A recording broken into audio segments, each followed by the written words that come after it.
hours. Right, right.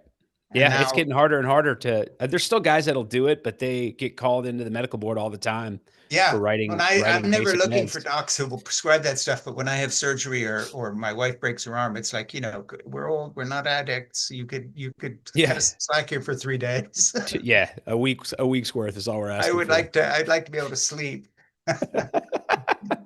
Nope. Hey, so you do medical devices. What was that documentary that I saw about 5 years ago on medical devices, about metal implants that went so bad in people's knees and hips and stuff?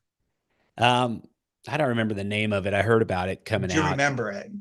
It was probably, yeah, I do remember. It was probably about, um, some of the shady goings on in Yeah, med and device. it didn't make the medical devices people look too good, but you know how that No, is. yeah. Probably, but did you ever get any feedback from people saying, "Hey, I saw a movie about what you do"? And, Oh yeah. Oh yeah. Oh yeah. Yeah. We heard about it.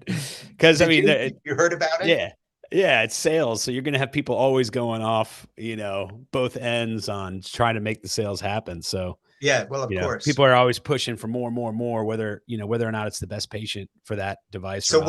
what are the medical devices that you have represented over the years? You're doing this implant spinal thing for pain. It's kind of like a pacemaker, but you must have seen quite a few. How long have you been doing this? 16 years on that, and another 2 years at a. It looks the same. It looks like a pacemaker, but it's for epilepsy, and it stimulates the vagus nerve in the neck and calms Yeah, down the seizures in the brain. And they had a little magnet. If they felt a seizure coming on, they would just swipe the magnet and knock them out. That was yeah, my first job out of college, and then I switched over to pain stimulators, and I've been doing that ever since. yeah. So Well, two different devices. I'm gonna introduce you properly here, as if we were doing a podcast and not just having a casual conversation. Okay. Okay. This is In Conversation with Frank Schaeffer, and my guest is Brian Cranley. Do I say that correctly? That's correct. Yes. Brian holds ABS in biomedical engineering and a master's of divinity. He runs a thriving medical device company and is the author of a book that I've got right here called The Call of Wonder: How the God of Reason Created Science in His Image. And this is an advanced copy. I don't know if the cover itself on the final book will be the same Yeah. or not.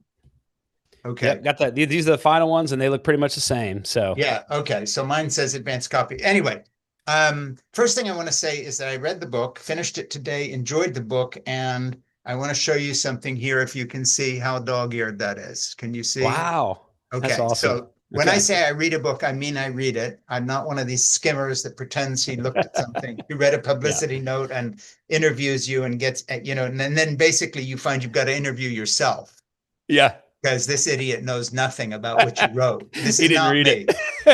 I it. did read it. I'm going to have to put my glasses on and set it up. So I'm going to talk about this book, and just say the kind of deep background for me is that having grown up in a well-known evangelical family, with my dad being Francis Schaeffer, and my own background of having actually left the evangelical faith that was brought up in and moved steadily away from Christianity altogether, but not in a cultural sense. In other words, maintaining a great appreciation for what I'll call the gift that Christianity bestowed upon Western culture, albeit with many a caveat of the downside, which a lot of people in academic circles are concentrating on these days, whether it's colonialism or slavery or racism and so forth. Hmm. But before I get into your book, I just want to talk about Ross Douthat's book, Believe, that he wrote recently. And he's a columnist for the New York Times. He's a conservative Roman Catholic. And he wrote a book that is not exactly like your book, but is similar in the sense you're not making an argument specifically for Christianity. You're making an argument for belief in God, talking about Plato and Aristotle, and you're talking about Islam, and you're talking about Christianity and various other religions. So if I was trying to tell somebody else what your book is about, I would say that it's a book of apologetics, in the sense you're making an argument, an apology for faith. You come across as a Christian in this book. I'm presuming you're a Christian of some sort from having read the book, and Hmm. perhaps an evangelical bent or background. Is that correct? Actually, Catholic background. So all my Okay, seminary Catholic was in background. Catholic seminary. Yeah, But are that's where I got the philosophy. but are you, yeah, and I saw that in the book that you were at a Catholic seminary, but I don't know whether you came at that as an evangelical background or as a convert or raised as a Catholic. Raised as a Catholic. Yeah, my Okay. family's all still. Yeah, because Ross Douthat's book, Believe, is couched in his sort of evangelical past, and then he Okay. is a convert um, to Catholicism, as a bunch of people are who have written, with great passion about Catholicism, but also about faith. I think somehow the conversion experience set some of these folks up to be, arguing with themselves or with other people in a good way, very Hmm. passionate about faith. So my first question was related to that, which is why I asked if you had, converted or grown up with this background. Um, you're atypical in the sense that one of the things that happens with Roman Catholics and also with Orthodox people, I went to a Greek Orthodox church for about 25 years, is that a lot of people who are quote unquote born in the faith don't bring that kind of convert passion of wanting to write a book on apologetics, making faith and science reasonable to each other. So before we get into the book, where does that come from in the sense that you're doing medical devices stuff, and then all of a sudden you go to a Catholic seminary, then you wind up writing a book that feels like it's been written from the point of view of an evangelical background of wanting to proselytize, which Catholicism doesn't do much of. So I'm just curious about why this book exists before we get into it. Is that a Yeah, stupid question yeah, it's a or good question. No, that's a yeah, really good question. yeah, because the Yeah. passion in this book is not one I associate with people of your background. Well, I'm honored. Thank you. I think the passion comes from the idea. Like when I first had the aha moment for the book, Yeah. where which was chapter 6, basically the universe stuff, the stuff on the universe. Yes. Um, I couldn't get it out of my head, and I just looked all over the internet to see if anyone else had said it in this way before. Of course, the conversation's been going on forever, but Sure. I was just so excited about it, and I thought, "Well, what if this is true? What if this is actually true?" And that's where the kind of the genesis for the book came. But I will say, after it took me, because I have a full-time job, it took me 4 years to write it, Sure. Of a little bit course. every morning, but that passion didn't go away. As I wrote, it kind of increased, and to me, I Yeah. felt like that was a confirmation to keep going. So, So how did you come to the point where you wanted to? And I know some of these things are covered in the book, but we're going to do it in the conversation here. How did yeah. you come to the point where you're in a medical devices sciencey world? You're a Roman Catholic, practicing Roman Catholic. Um, Give me a timeline. You have children. You're earning a living, and then all of a sudden you're going to seminary. How do you earn the living while you're in seminary? How does all Mhm. this fit together in terms of you being a father and a husband and also a Catholic and also a scientist and also wanting to suddenly go to seminary? That's a lot. Oh, how am I all over the place? I'll give you a really quick version of the history. I went to Texas A&M for biomedical engineering, thinking Right. about going to med school, but I enjoyed physics and devices and stuff like that, Yeah. so I just stayed med device. Then I got my first job with it was called Cyberonics back then, stimulator for epilepsy. And after those 2 years of working is when I felt this higher calling towards the seminary. And so I kinda put everything on hold. I wasn't married, went to the Catholic seminary, did 5 years there, which is 2 years of philosophy, 3 years of theology. Yeah. I had two more years to go, but right before you make this vow of celibacy, I just felt like, I wanted to have a family. And so I decided not to finish, but they were gracious enough to let me finish the degree. So that's where I got my Master's of Arts. So When at I that came point, you back were out, looking at becoming a priest, perhaps. yeah, oh yeah, I Okay. was on the track to be a All priest. right. Good. Yeah. And then when I came back out, I called up my friends from that first job, and they had all moved into spinal cord stimulators, and so they helped me get a job back in med device. And so I've been doing that for 15 years. All the while, the seminary education just kind of percolates back there. It just won't Sure. go. It just kind of forms the way you think about things from that after you learn it. And so that's where I've been. I didn't want to go towards ordination, so I left to have a family, and then I've just been thinking about it until one Talk day, about the it kind of family came you've got together. for a little bit. Your wife and your kids. How many children and who's your wife and what are they all about?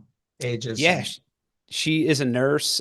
She's the school nurse actually, where my kids go to school in San Antonio, and I have 2 daughters. 11 and 13, Abby and And Anna. have they been going to a Catholic school? They go to a charter school, so it's not religious. It feels like it's sort of like a Catholic school, but it's not It's sort of religious in charter name. Montessori or charter, what kind of charter? It's called Great Hearts. It's a liberal arts education, and so they kind of got me back into philosophy because they teach, the Socratic method, and they're That's they're great. trying to find, liberal arts ways of teaching every subject. That's great. And yeah, just I admire their school a lot. It's been really cool. And so they're doing great. And so they've been kind of with me on this journey to write. And they kind of have been watching the That's process the whole great. way. Yeah, And and my oldest daughter's writing her book. was the seminary you went, is this one that was founded by Jesuits? What's the background of that particular seminary? I went to University of Dallas Right. in Irving, which is, not founded by Jesuits, but that was for philosophy. And then University of St. Thomas in Houston, Texas. So they were just they But were St. associated with Thomas, Catholic schools. what's the background of St. Thomas, the seminary? Because they obviously captured your imagination and got you thinking. So I'm just Yeah, curious about that school. I yeah. know I more guess about it's Notre Dame because I've interviewed professors who teach there and do things. Um, we just had a really great interview with the chair of sociology there and so forth. We've had some very interesting, articulate, wonderful Catholic authors on, oh, that's uh, cool. including Catherine Pakaluk, who wrote Hannah's Children. She interviewed 50 women across America, all who had one thing in common, and as they all had a higher degree, mostly PhDs, and also 5 or more children. And Wow, some were Catholic, some were Jews, some were other people. And she's a professor of economics at Catholic University of America, that's and cool. and then has, I think, 8 kids, maybe all hers or some or from her husband's family. But anyway, and a remarkable woman. So you're on a good list with very thoughtful, articulate Catholics, um, that I really enjoy talking to because you all have written interesting books, but also I just love the fact that, like I say, I find real passion in your book of wanting to share this information with people. Thank you. I appreciate that. Yeah. So without, I'm so interested in you and your family, but we'll just get into that a little bit later. But let me just start going through to some of the places I marked. Okay, and I'm going to read a couple of little bits here. This appropriately comes from the very beginning of your book, the introduction. I stopped halfway through, stuck particularly on that one line, science is real. You were talking about a sign you saw in somebody's yard that says, in this house, we believe love is love, all lives matter, women's rights are human rights, science is real. I stopped halfway through, stuck particularly on that one line, science is real. I thought to myself, who are we talking to here? Are there people out there who think science isn't real? It quickly dawned on me that the signs were taking a jab at the subset of religious believers who think the findings of modern science contradict their religious beliefs. So you kind of set your book up saying, okay, I'm sort of answering that yard sign. I'm going to write a whole book to tell you that science is real, but so is faith. And I don't want to put words in your mouth, but I think that would be a fair description. Yeah, trying to create the problem for readers, that a lot of us carry. How do we reconcile a belief in God, a Yeah. rational belief in God, with science? So And then I I thought that can, that yard yeah, sign exactly. nicely, So then, articulated it. yeah, continuing on your journey here, the realization that faith and science may have a real chance to coexist happened slowly for me over the span of 25 years and well after studying for degrees on both sides. And then you go on a little further later. Um, After I graduated college, my life took a very different course. Struck by what I felt was a higher calling, I left my job in engineering to study philosophy and theology for future ministry at the University of Dallas and the University of St. Thomas in Houston, which we sort of referred to a moment ago. Then going a little further, you say, as we begin this journey through philosophy, theology, cosmology, and biology, I would like to offer an invitation. If you find yourself on the side of science and have difficulty with the idea of an old man with a white beard floating around up in the sky, let your mind take in the more rational ideas of divinity from philosophers like Plato, Aristotle, Aquinas. Allow yourself to absorb an ancient perspective on God you may not have heard before, the description of God arrived at via logic and natural reasoning. And of course, as soon as you use the word natural in there, I'm thinking, of course, of the whole Catholic theology of natural law, which is sort of a different thing, which is why, Yeah, by the way, I said, was that school Jesuit? Because I sort of picked that out of the text thinking, yeah, oh, well, yeah, my son went to Georgetown School of Foreign Service, and his favorite professor there was an old Jesuit priest who had been a wonderful professor for years. And I have a great, a great fondness Yeah. for the Jesuit tradition and the whole natural law. Okay, one last thing, and then I'll be done with this sort of setting the book up, comes a little later. Two things have helped me tremendously in finding a reconciliation between the worlds of faith and science. The first is the experience of wonder, and the second is the common language of logic and reason. And I love that paragraph because it sort of sums up the way I look at life. Although I am not a Christian, I would describe myself as an atheist who prays, because I'm not a logical person either. And people ask me, well, then why do you pray if you're an atheist? And I say, well, that's how my mom raised me. You got a problem with that? I mean, what are you expecting? Some great treatise on, how this Yeah. all works together. So, but I love this thing here, and I just want to read it again. The first is the experience of wonder. The second is the common language of logic and reason. And I really think that's the kind of paradoxical dilemma of the human condition. You've just summed it up, because wonder blows everything out of the water, and then logic and reason attempts to explain, why do I feel so blown out of the water by beauty, by love, by my children, by my wife, Yeah. by the fact Jeannie and I have been together for 55 years. That's the wonder. And then the logic is this sort of desperate attempt to explain. One last thing. That's where I think the whole apologetic approach falls apart, because I don't think that we have the intellectual capacity to explain the wonder. And I'll leave Yeah. it there. That's where you and I Well, maybe disagree. And I couldn't have I written don't this know. book. What I about liked your the book, but I couldn't have written it because I don't think the logic ever explains the wonder. right? But that is the fourth divine or the fifth divine attribute we talk about is the mystery, the unknowableness, where the Yeah, I logic know. And I'm going to will get to never that. get there. I have the quote Sorry, there. I don't mean to Know set your it up. answer. But I don't know whether you answer it because it's a good answer, or you know that question's going to come up, so I better include this. Um, I had to include it because, and this kind of has been percolating since I wrote the book. I do think that the wonder of the scientist who's looking out at the stars and wants to figure out the Big Bang and the origin of the universe, and the wonder of the philosopher who's walking around asking why do things change the way they do, and the wonder of the theologian who's looking at God and the theology behind it. I think that's been put in us, that wonder, and that's the Mm, common, human experience. Is I want to know more about this mystery that I can learn more about, but never reach the end. Like, and that's what I've been sort of articulating in my mind. What is it about mystery? I don't want it to be a God of the gaps. Hey, you can't explain it. We'll just say it's God. I right. want it to be, this is an actual thing. Like the universe is one, we'll never see outside of the observable sphere of the universe. Mm, So it's this mystery that we can continually learn more of, but never reach the end. Like there's a block. mm, And that's how they explained God to me when I was studying Aquinas.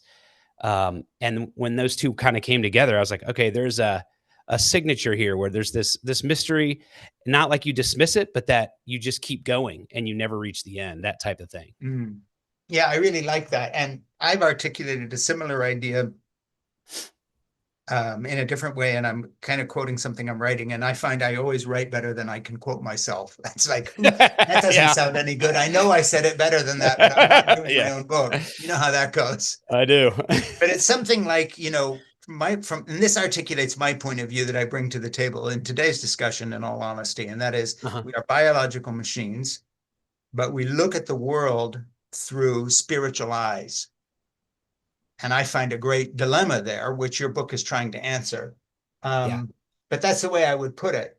And what I find as I've gotten older, being 73 at this point, with uh, 3 grown children and 5 grandchildren, 3 of whom live across the street, that Jeannie and I have been doing childcare for the last 17 years since the first one was born, and very involved with that level.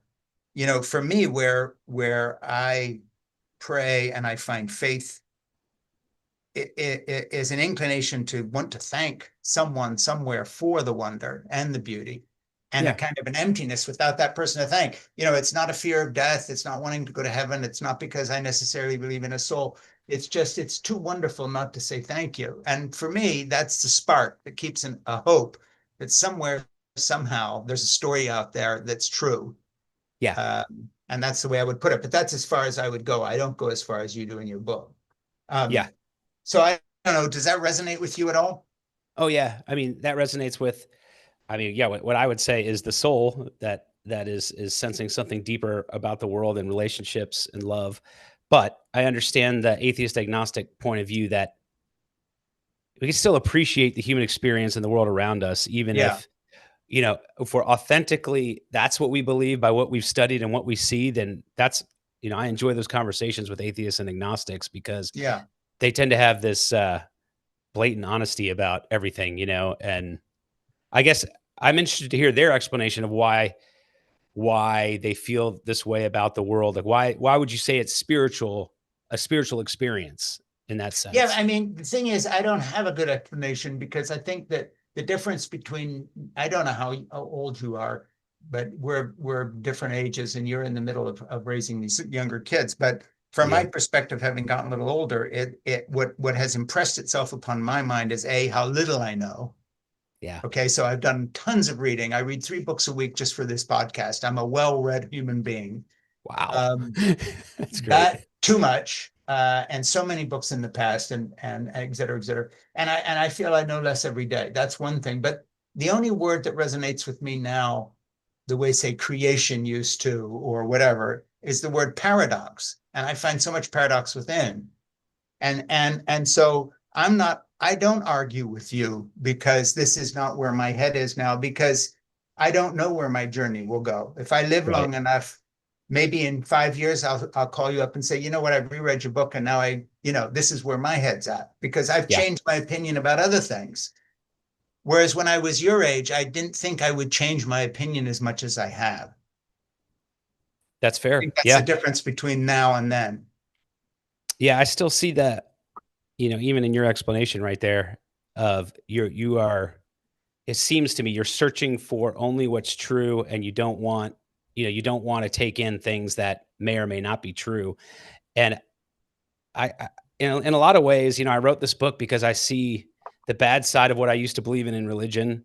But on the other side, I've tried to material atheism, materialist atheism, and I can't go there. I've tried to go there and I can't do it. So I kind of wrote this book as a way to reconcile in my own life, what do you believe? What's the basic about what you believe? And this is kind of what came out. But I definitely agree with you. I But feel like I know less I and like less. what came out, by the way. I mean, Well, thank you. I'll be, I'm what the British in politics call the loyal opposition. Yeah, yeah. It'll be next time I'm talking with somebody who's read Christopher Hitchens and thinks that atheism's and everything. I'll say, shut up and read this, Yeah, and then yeah. we'll talk again, because I get very annoyed with the certainty on that side as well. Certainty. Yep, yep. I get And very that, annoyed with it. So I like this book. I'm going to read another quote from it. One such universal principle for which Plato is known is the theory of forms. The theory claims there exists an unseen, immaterial world of ideal things, forms. Plato argues that the forms are the most real things of all. However, these forms are non-physical and therefore inaccessible to our senses. It is through our reason alone that we gain access to this higher world of forms. And the reason I throw that in is I just want people who are listening to us now to understand the scope of your book. So I'm going to keep putting things in just to show the areas that you read in and thought about. So let's take a couple seconds and just talk about Plato. I'm not going to repeat your book to you, but you tell us what's in it. yeah. So I started with Plato because that's where my education started. But Plato starts the conversation. He just covers so many topics that people say he is sort of the father of Western philosophy. He brings us Socrates' ideas, but he starts the conversation of can something non-material, non-physical actually exist? Mm, So does truth, beauty, goodness exist at all, or are these conventions we all agree upon in our yeah. mind? And if you don't start there, it's very hard to arrive at an immaterial God just from logic. So I start with him because he presents the idea that there exists truth, beauty, and goodness floating around up there as actual things in themselves. That's the Yes. starting point. Yeah. And by the way, that's my starting point too. So, Yeah. you're going to, because I feel that basically the biggest questions in life, and I know this sounds odd, but I'll just put it to you, are really issues of aesthetics. Huh? I don't have any problem with evil in the world because I think we're half formed and still evolving. People say, I can't believe in a God that will allow all this to happen. That's never been an issue with me, Okay. in the sense that, hey, this is how the world is, deal with it.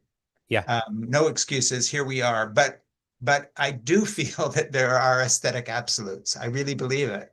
In Okay. other words, I don't see any relativism when it comes to beauty. I'm not talking about paintings you like or don't like, or the sort of subjective ideas, but I think beauty is real. And I think there is such a thing as beautiful and such a thing as ugly. And I think those are absolute. And I think that in a way, that's a greater argument for morality than any of the arguments about morality. So I Gotcha. don't think that evil is wrong because evil's wrong. I think evil is wrong because evil is ugly. And I think Yeah, this the starting principle of all creation, if you want to use that term, is beauty. And that's, to me, it's the gobsmacked wonder again. it And is. Yeah, that's actually I beautiful. really feel that. That's So I beautiful. love that. I mean, and I see, I'm with you on that, and I'm with Plato on that. Let me just go to another quote here. Um, Below physical things on Plato's hierarchy of being, we reach the bottom. Here we find the images and representations of physical objects. Think here of photographs, paintings, and shadows. These are not actual things, but merely their representations. Plato puts them in the lowest place because they are the farthest removed from the most real things of all, the forms. So one question I just wanted to ask you about is, what is your view of Plato, having studied and come at it from the point of view of Catholic theology? And I guess I'm going to ask you to define what kind of Catholic theology you subscribe to. Are you, are you a Pope Leo fan? Are you a Catholic in the sense of believing in that hierarchical structure represents Peter on earth? Are you a, conservative and so forth? I just need to know more about your Catholicism vis-a-vis, say, how you see yourself as different than or disagreeing with Plato and Aristotle and these other people you talk about and quote. Yeah. So the chapters build up to Thomas Aquinas, and I would say he really did capture my logic, imagination, the Thomistic sense. So I think going to University of St. Thomas, studying him, I feel like that's where my theology lies, in the sense that Yeah, I haven't been I've read, the Franciscans and a lot of other people, but it just sticks with me, and I can't get rid of it, which is kind of why this book came about. So I guess I'd be Thomistic in theology. As far as, I'm a little bit disillusioned with the hierarchy of the church sometimes. I haven't really followed it, paid attention for very long. I'm sure. more interested in the ideas in the church, and I'm well aware that people don't really know those ideas. Even Catholics, most Catholics don't even know what Thomas Aquinas ever taught. Yeah, And part of the purpose of this book, the first half, was to get that Jesuit education that you talk about. I basically just summarized my 2 years of philosophy and put it in the yes, first section you of the do. book. I'm just trying to pass that education on to people that don't have access to it anymore. Yeah, speaking as someone who is a fan of Thomas Aquinas, just give me a thumbnail of how you perceive what he was saying. Because, and I'm not being a smartass here when I say how Yeah, you yeah, yeah. perceive it. No. But I'm not Well, asking you. It's like asking someone, well, what do it's never what did Jesus say? It's what do you think Jesus said? right, No. right. Well, what I love about him, and I tried to bring out in this book, is that he was the first to really take up these pagan philosopher ideas Yeah, and kind of weave them with Christianity, just like, the Islamic philosophers did and the Jewish philosophers yes, did. He did it for Christianity, and I didn't realize how much flack he got for that back in the day. Like, the purists will always get mad at you for bringing in these. So he really turned me onto the idea that truth can be found anywhere. It doesn't have to be only within your church. yeah, And I love that he keeps natural reason and revealed theology separate. He's very clear. Now I'm talking about logic, natural reasoning. Over here, I'm talking about what's revealed. yeah. And I just didn't. I was blown away by how deep you could go with just natural logic and reasoning. I never heard of anybody write like that, and that's kind of what I loved about him. And that's what I tried to highlight in this book, is more the natural reasoning side and the divine attributes based on logic. Yeah. And I like that. I mean, obviously, the truth is truth idea, is one of the foundational principles of the Renaissance itself. Yeah. It came from that. So it's had a huge impact. Somebody just texted a question here, a viewer question. How does Brian discern which desires are incorrect desires, which are correct desires, and which are to be acted upon? So I guess, we go from theology and science and religion into just the idea of, this person brings up. So I'm going to ask you that, not because it's one of my questions, but Yeah. why not? We have somebody ask you a question. That's funny because that's the exact topic of my second book that I'm working on. So Oh, yeah. I won't All talk right. about it Well, too take much, this but as, hey, you're not a Protestant, but we'll just call it a word of prophecy. a word. Yeah. Well, Yeah, you I got a would say word. the answer to me is peace. If you can get stillness and peace and keep it, and if you can follow peace, once you get to this baseline of this deep peace that I believe God gives you from, following, I guess, where he's trying to lead you. Whenever that peace leaves, then you need to stop, think, am I moving in the right direction? Is this correct? Hmm. And so that's kind of my personal gauge is just peace. And that's what book 2 is going to be about is how do you, book 1 is about the intellect, the wonder of the mind, thinking about God. Book 2 is about peace in the will when you choose God. I like What are that. the I two like that. experiences? Yeah. Yeah, I Which is think that another Aquinas idea, intellect that's and a will. different answer than probably anybody's expecting, but I think it's a good one. Let me Yeah. turn forward in your book. I've got all these passages marked. I want to take advantage of some of them I'm just here. honored you read it all Hey, so you know what? quickly. You don't That have was to be quick. honored, it's my day job, as I say.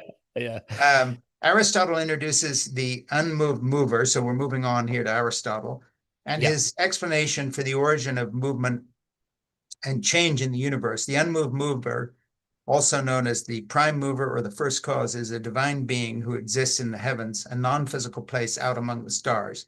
The unmoved mover transcends the physical world while still maintaining an effect on it. And again, I want to come to you here. I find it very interesting that you put down what these philosophers taught, Aquinas and Aristotle and Plato and so forth, but then also um, I just want to dive a little deeper into where are you on this? In other words, when you write this sentence about Aristotle, are you sort of saying, yeah, this is how I see things, or just this is an interesting departure point? How do you feel that fits with your Thomistic Catholicism? Yeah. So the unmoved mover argument is for me when I was trying to think about why can't I move to atheism. That argument, the first cause, the unmoved mover, something that stands outside of all time and change, ha- logically had to be the cause of any time and change if there was nothing. So the combination of science of the Big Bang and the realization that space and time had a beginning, combined with the philosophy of the unmoved mover, is what's in the back of my head, preventing me from going to atheism. And so I mean, also personal, experience, but that whole idea is powerful to me because I still haven't found a good. I've tried to, I research a lot. I love religion, kind of like you. I love researching cults. I love researching religions. Why do you believe that? What is the idea Sure. here? And I'll listen to every atheist argument I can get my hands on. I just read Lawrence Krauss's book, A Universe from Nothing, which is the Mhm. scientific explanation of how the Big Bang could happen from nothing. Um, and everyone gets to this argument. Even in his book, he's Sure. getting Yeah. to this argument because it's so age old. But for me, it's a good argument that I haven't heard a good answer against. Yeah. What about the at one stage removed, the next Yeah, sort of position back? But of course, in the end, it gets to the same thing. So this isn't really a solution for anybody. But of course, yeah, there's a kind of Hindu and pantheistic idea of repetition, where the Big Bang is not the beginning of everything. It's just the next Big Bang because it's all yeah, happened before. Everything's got into this baseball size thing of condensed matter, and then it all yeah. just went again. Um, and of course, that still doesn't answer the beginning of the beginning question. In other words, you put it back 1,000 times, you're still there. Right. You're still, yeah. So, yeah. So the two atheist from that book, the two atheist arguments for creation from nothing, just from science is, I believe, I don't want to say this incorrectly, is you have to have a cyclical universe like you're talking Yeah, about that big bangs and then it big crunches back together and then it keeps going. And we just yeah, know of the most recent one, yeah, or an infinite multiverse where we can't see the other dimensions, but this just happens to be, which tries to explain the fine tuning arguments. So you have to have these somehow already existing universes or at least empty space for them to work. yeah. Of course you do. Um, so you do have to make that choice, I guess. But to me, I like the idea. Well, I believe in God, so I'm trying to make it work with Christianity myself. So I like that idea of the unmoved mover and that science has corroborated at least one Big Bang we know of. Yeah. Well, I'm going to reintroduce you here. This is In Conversation with Frank Schaeffer, and I'm Frank Schaeffer, and my guest today is Brian Cranley. And Brian is a sciencey person and a philosopher person and a theologian person, and he earns his living selling medical devices, but he's been to seminary. An interesting guy, And he's written a very, very interesting book that I enjoy, and I'm going to hold it up here. This is what it looks like. It's called The Call of Wonder: How the God of Reason Created Science in His Image. And there it is. And I would advocate you read it, do what I did, look at all the pages I've turned down. I It's enjoyed so it. awesome. And I would just say, I think that one thing that you don't deal with directly in your book, but you always read things, particularly from the political left and places like The Guardian, talking about how we've gotten beyond religion. Thank God it's all about science. And of course, all the early scientists that made the big breakthroughs and put us on this path were either deists or Christian believers in our own tradition, Yeah. including Galileo, who gets tried for heresy and has to argue before the Pope and almost gets himself, killed. Nevertheless, he starts from a theistic kind of Christian position, as do all the Renaissance philosophers and so forth. This opposition of science versus reason, or reason versus religion, only exists in the modern mind, and it's new. That doesn't mean it's wrong, but I'm totally with you on that. So I don't know how much thought you've given that, but I find the attack from a secular leftist point of view that takes it as a sort of a given, like we all agree, then is completely ahistorical. And it's a point, by the way, very well made by Tom Holland, who's written Dominion and all these other books. He's probably the world's leading historian of Roman history. And he comes at it just from the point of view of that Western Christendom has gifted us with science, and he's not a Christian. He's not a Yeah. believer. He's just But recognizing that history. he just recognizes that. And so just talk about that for a little minute, even though that's not the subject of your book. You go in a different direction with your book.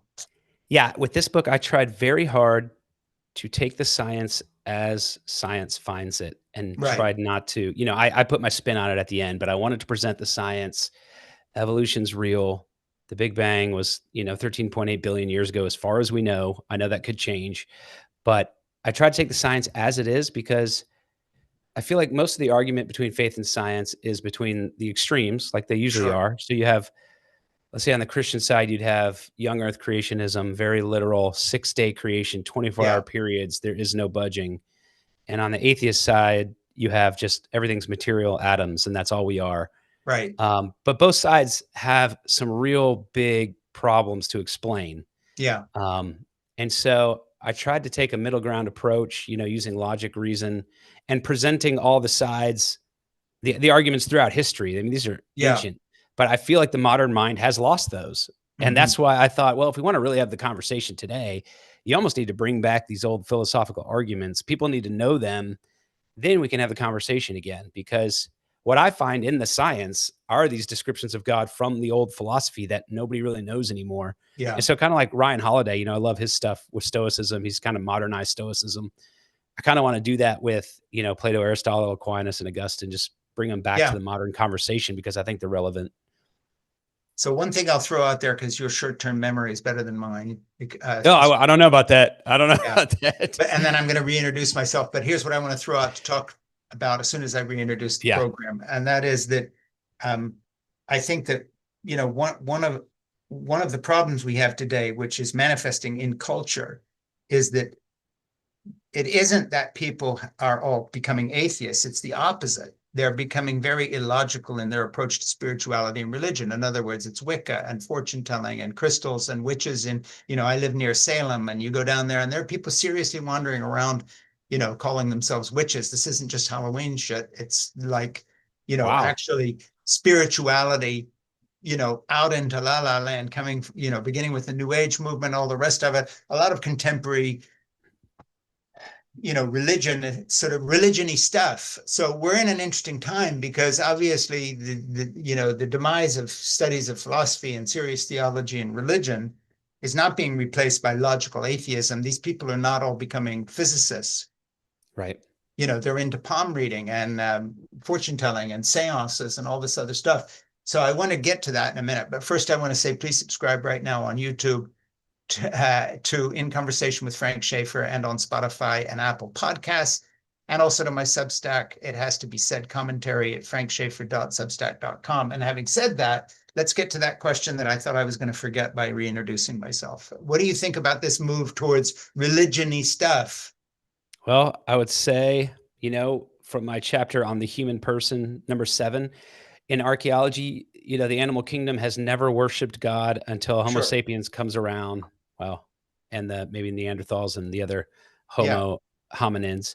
And then after that, there's always some form of worship found with human remains. So whether it's a god, the Yeah. I'm just universe, trying to animals, find it here. hills. Yeah, yeah. You have So a I very think instructive. to me, Yeah. that's the proof of the Go ahead. soul that we're thirsting for something constantly, and we're going to find it. I feel like if everybody tried to be materialist atheist, it would be like, a pressure boiling kettle where you just can't keep it down. Like there's something deeper to life and the human person is going to Yeah. find it. And so if modern religion or if ancient religion kind of falls by the wayside, they're going to find it. And it's really just reenactments of the old ancient religions of worshiping, the land or the hills or Yeah. whatever Well, you have a spirits. very interesting section, which I find very useful, and I'm going to use it as a reference for myself from now on. It's fun.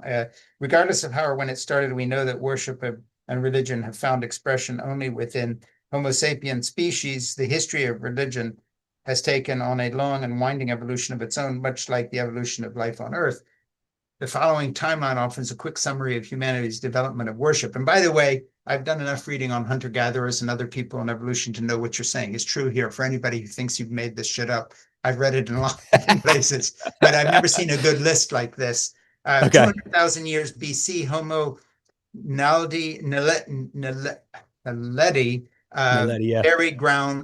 burial grounds in South Africa. So that's 200,000 years ago. Whatever that creature was, is burying people with some form of ritual and dignity. 100,000 years BC, rising star burial grounds in the Middle East. 70,000 BC, the Soldilo Hills reveal possible animal and man formation veneration. 40,000 BC, the earliest known cremation of human remains, all the way up to 1954 AD, the Church of Scientology is founded by Ron Hubbard. In other words, you've given a very good timeline there. The only thing that I would say, I mean, the only argument against all that I would say is the sort of delusional and violent quality of Homo sapiens doesn't Yeah. necessarily lend credibility to shit we come up with. In other words, Yeah. so we've been doing all this stuff. We've also been clobbering each other. We've also been raping each other's daughters. We've also been, killing women who are, don't have the upper body strength that males have. I don't think the longevity of a particular human habit is a good argument for divinity, because you could just say, yep, that's how long we've been stupid. So wait, you mean to believe in a god or to have religion Yeah, at all? I'm just saying I like the list and I'm going to use it as a reference because it's a great reference. But the very fact that we've always been into religion and gods, just like the fact that everybody's into some sort of spirituality today, to me Yeah, doesn't yeah, tell me necessarily they're all hungry for God. It's the same level of delusion that human beings have always functioned under, and that we sure. either evolve out of or we're stuck forever Yeah. doing this. I mean, what do you It's think about interesting that that? it happens everywhere. It's more just an observation that it's almost like we can't turn this, whatever this is, off, whether it's delusion or this desire to worship something. We have this idea of the sacred other that's either to be worshiped or feared, and it shows up everywhere that Yeah, human it does. beings, are. So I guess the question is more why, and it could be that we're stupid that we've done some dumb things, or it could be that there's something deeper within us that's always searching for that. Yeah, I mean, I'd flip it to another argument where people say, well, human beings are always violent and awful, so let's hope the human race dies out. And it's a great thing that Korea and Japan are all going to go away, and so are we, unless people start having babies. The demographic tables are awful. People aren't having children. Great, more power to them. The Earth will be better off without us. The reefs will come back. Global warming will calm down. We'll be gone because we've screwed everything up. I don't buy Yeah. that. Any more than I buy the idea that since we've always been religious, there must be a God somewhere. I'm just saying, I don't think in itself being able to put together a list that says we've always been violent and horrible, we've always been evil, or we've always had religion means that somehow that tells us something more about ourselves than we're screwed up, we're Yeah. semi-evolved. Yeah. I'm going to throw That's a good something point. at you that has nothing to do with your book per se, but I find very interesting from a book that we did, Eve by Kat Bohannon, and Oh yeah. it's a science book, and we interviewed her.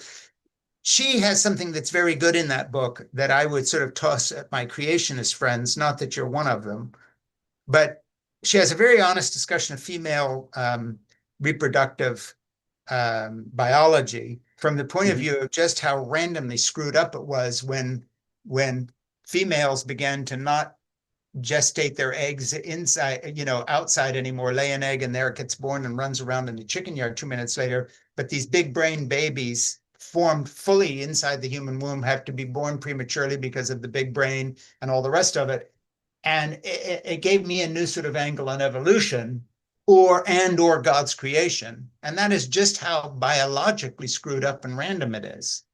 And basically, the childbirth is so dangerous. How weird is that when your Yeah. whole survival depends on the mother and the child surviving? And yet, absent modern gynecology, it was so dangerous that lots of women became nuns with good reason from wealthy families. Because if you got married and had kids, you were dead when you were 23. Yes. And so I would just sort of toss that not to you as something to think about, who thinks of this sort of God creator. Yeah. Then it's a very incompetent creation when it comes to the human species in so many ways. My enlarged prostate right now. What the Yeah. hell's that all about? Right.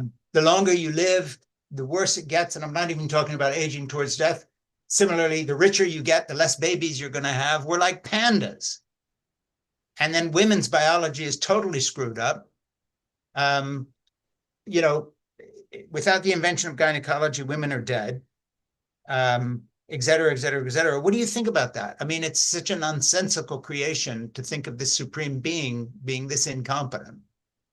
Yeah, I've definitely heard that argument, and one of the most difficult arguments that's pro atheism is the apparent randomness of everything. If you look at dinosaurs, to us, it just seems like life just evolves on whatever way it wants without any path. There's not a good answer for it in my mind.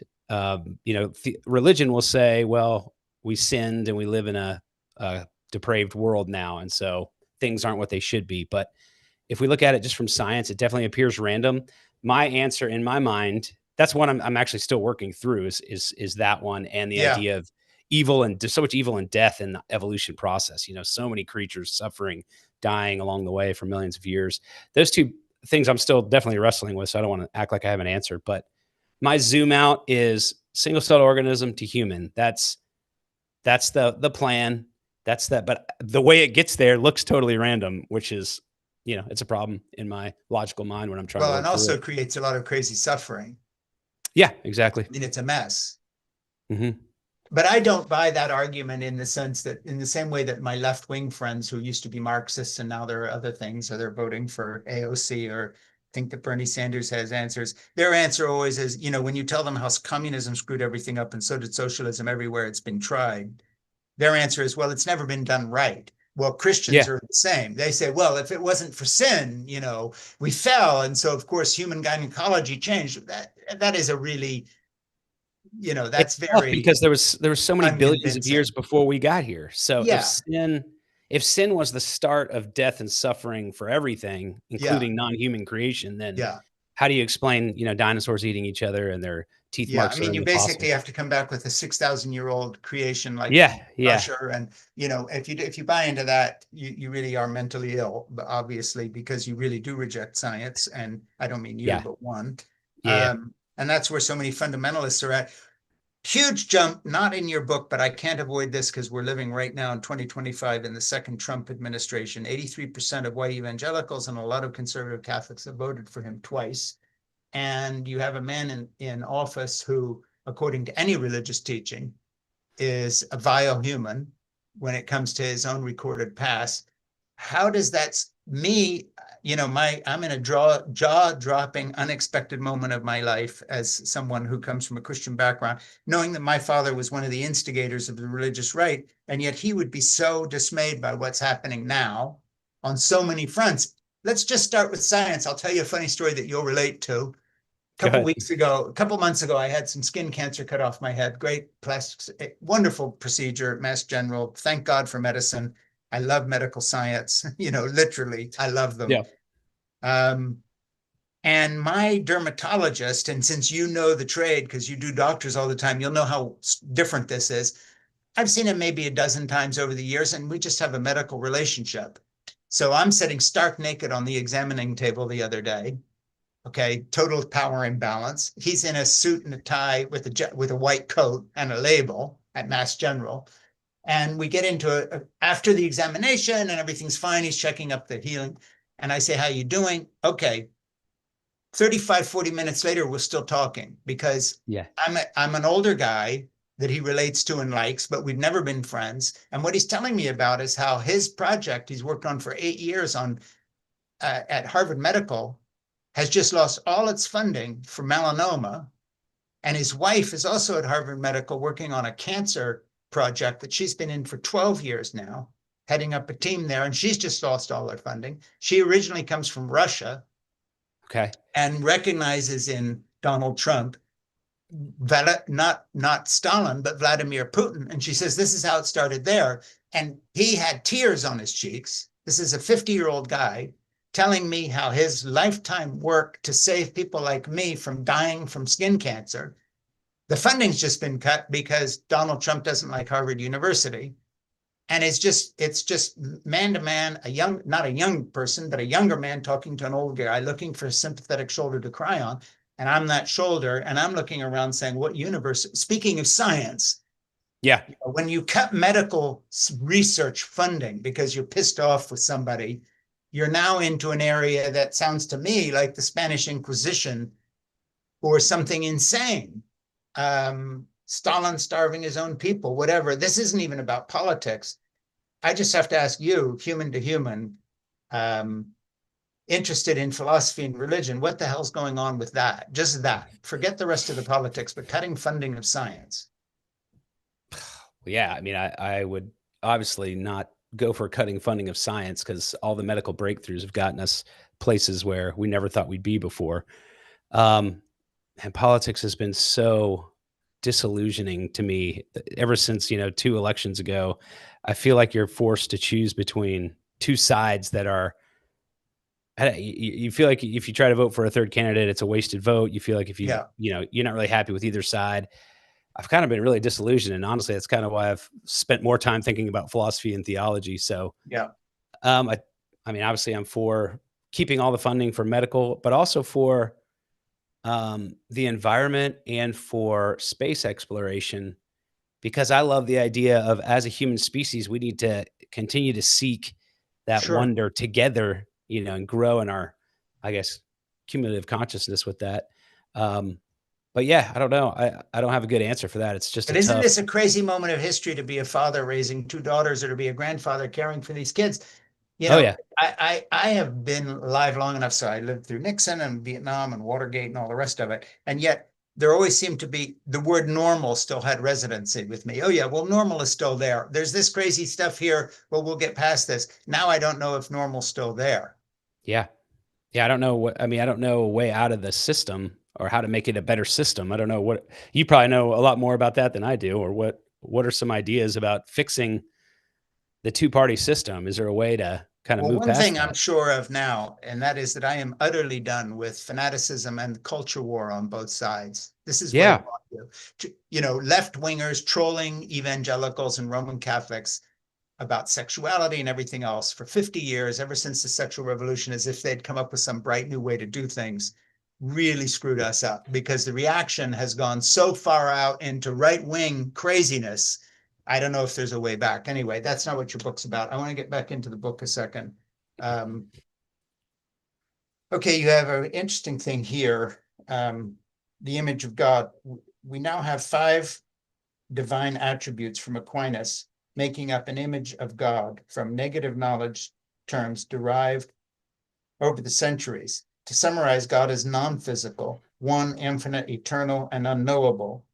It is a simple blueprint at first glance, though highly technical upon further inspection. And I just want to say, when you're talking about Aquinas, of course, I resonate with that because the whole apophatic theology, the theology of Yeah. not knowing, is something that is the core of the Eastern Orthodox Greek, I wanted to Russian. ask you about that. Yeah, your experience with Eastern Orthodox Yeah, it was theology, because we're very good when it comes to theology and philosophy and all the rest of it. I'm just yeah, sorry that Archbishop Kirill of Moscow now is totally in the pocket of Vladimir Putin. And there's just, I mean, he's doing to the Orthodox Church what the popes in the 1930s did by going along with Mussolini. I mean, I'm sad for Gotcha. religion. I'm a fan of religion. I think it Yeah. adds. I like Western Christendom. I'm always sad when, whether it's molesting kids or the Southern Baptists, not listening to women who say they've been abused. I don't care who or what does it. I'm sad that the Saudi royal family beheads people in public and represent Islam to the world. Right. This is not good for any of us. Right. It's But bad for all of us. yeah. But anyway, I just want to talk about apophatic theology because to me, one of the most attractive things about Aquinas and the Eastern Orthodox view of apophatic theology, which is the theology of not knowing, the theology of humility. Talk about that. That's a good place to wrap this up. I got less than a third of the quotes in your book, but let's talk about that for a minute and go there for people. It'll be a great relief to people who think that it's all about doctrine and rules. Yeah. Well, it leads to that mystery attribute or the unknowability we were talking about. But Aquinas talks about through logical reasoning, how can you know God? And the two ways are that apophatic knowledge of you can know what he is not. So it's a way of knowing what he is by knowing what he's not, and you can know what he's like, which is analogical knowledge. Yeah. And so I found it fascinating when I learned that the word infinite, we think the word infinite means something, like it has positive meaning, but it really just means not finite. That's all it means. Yeah. It means you can only know that about God, that he is not finite. And that just kind of blew my mind. Same with eternal, just not in time. And so it leads to that mystery, which is the Eastern Orthodox are so good at, God as mystery. And again, as we said in the beginning, it doesn't mean you shouldn't try to know about God or the universe. It just means you're going to find out more and never reach the end. And that, I think, is what we need as humans more than anything because of our doom scrolling, all this very superficial sources of wonder. The real sources of wonder are the mystery of the universe, the mystery of biologic life, the mystery of the human person, and the mystery of God in my mind, which is, the ultimate mystery. Yeah. And so we'll wrap up just by saying the book is The Call of Wonder by Brian Cranley, How the God of Reason Created Science in His Image. And Brian, I have a favor to ask you, and that is that I'm going to sign off here in a few seconds. Don't you sign off. Please stay and talk to my producer because Ernie Gregg needs two things from you. One, we want to promote the book. In other words, get links or whoever, or talk about your future book that we'll book you for when that comes out. And the other thing is we always look for the names of other guests we wouldn't know about unless somebody recommends them. So maybe somebody. They don't have to be famous. They could be someone who does thinking in scientific areas, a Catholic theologian, a professor you studied with. We don't care. We always are looking for the person we wouldn't have thought of. So talk with Ernie for a few minutes and stick around so we can promote you properly and also get any ideas from you of people maybe we don't know about. Okay. Man, I really enjoyed that. Thank you very much. Me too. And I love the book. I really enjoyed it. I pushed back because I think, I knew I'd get good answers from you because I had it in the book. So I knew you could handle me being a little bit rude. Yeah. Oh, well, no, you weren't rude. I like a little pushback, a little discussion. The it's atheists online are rude. Book. It's a really good book. Thank you. I appreciate that. I enjoy your thinking on it. I'm so glad that you're this crazy guy that does, medical science and then drops everything and almost becomes a priest and then drops that and gets married and has kids and is doing fathering and husbanding and all that. Yeah. You bring a lot of just life experience and wisdom to the book, and I feel it in the text, even just below the surface. It's really good.